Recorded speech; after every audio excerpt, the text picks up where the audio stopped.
Chapter 18, Mishnah 4. The third type of Beis HaPras is a field that is not actually Tameh and does not transmit Tuma.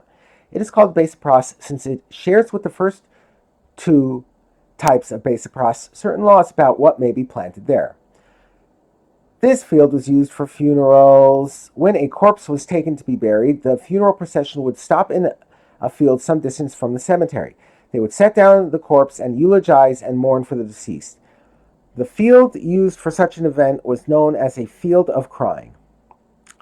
A field of crying may not be planted with any trees and may not be planted with any produce. Since this field is designated for the public to use for funerals, nothing may be planted there, so as not to interfere with the mourners who use the field.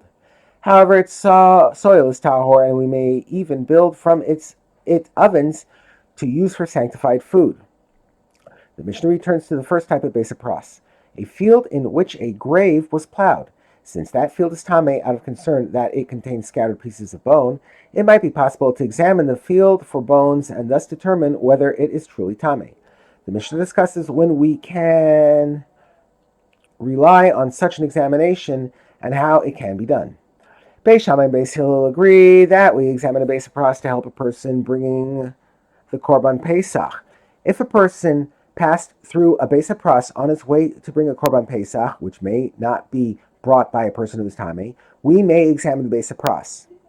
If we find it to be free of bone fragments, he may bring the Korban. Since a person who does not bring a Korban Pesach might be punished with karas, the rabbis allow him to rely on this examination in order to bring the Korban. However, we do not examine the Beis HaPras to enable a Kohen to eat terumah.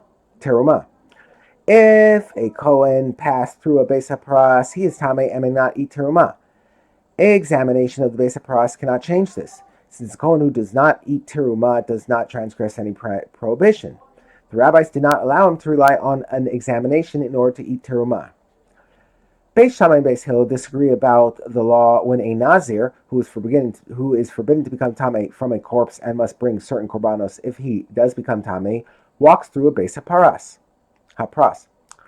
For a Nazir who walked through a Beis HaPras, Beis Shammai say that we examine the field. If we find no bone chips in the place where the Nazir walked, he is tahor. But Beis Hillel say that we do not examine it. A Nazir may not rely on an examination of the field. He is tameh even if no bone fragments are found in its soil.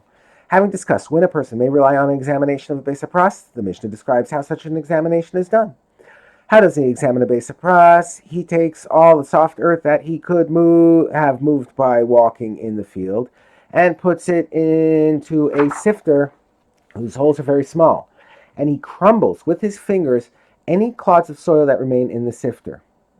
If he finds in the soil a fragment of bone the size of a piece of barley kernel, he is tameh. If the soil is clean, he is tahor.